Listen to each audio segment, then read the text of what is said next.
श्री गणेश दत्त गुरुभ्यो नमः.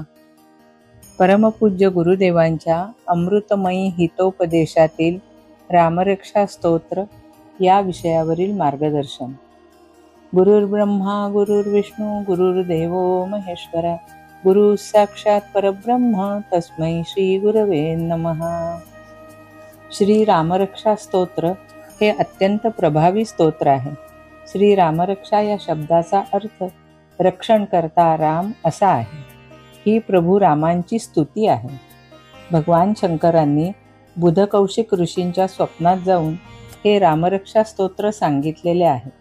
त्यामुळे यातील प्रत्येक अक्षर मंत्रमय व तारक असेच आहे. हे स्तोत्र जीवनात फार मोठा आधार आहे. हे रामरक्षा स्तोत्र अबाल वृद्ध सर्वांनी नित्य म्हणावे. याच्या नित्य पठणाने शक्ती उत्पन्न होते.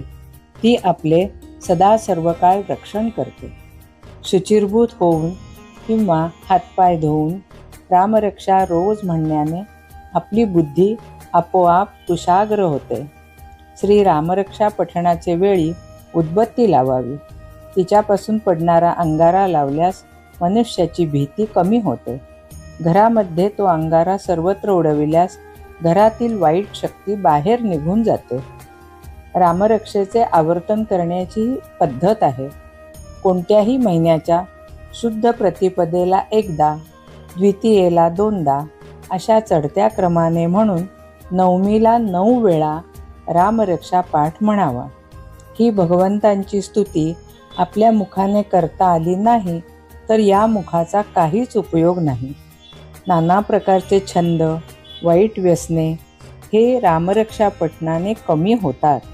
जीवनाची उन्नती फार झपाट्याने होते. मनावर फार चांगला संस्कार होतो. जसे दात घासायला, केस विंचरायला किंवा इतर गोष्टी स्वच्छ करायला ब्रश लागतो, तसाच आपल्या मेंदूसाठी रामरक्षा पठण हा एक प्रकारचा ब्रशच आहे.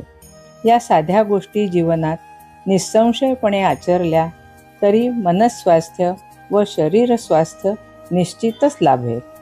रामो राजमणी सदा विजयते रामं रमेशं भजे रामेणाभियता निशाचरचमु रामाय तस्मै नमः. रामान्नास्ति परायणं परतरं रामः सदास्योऽस्म्यहं रामे चित्तलय सदा भवतु मे भो राम मामुद्धर. श्री रामकृष्णार्पणमस्तु.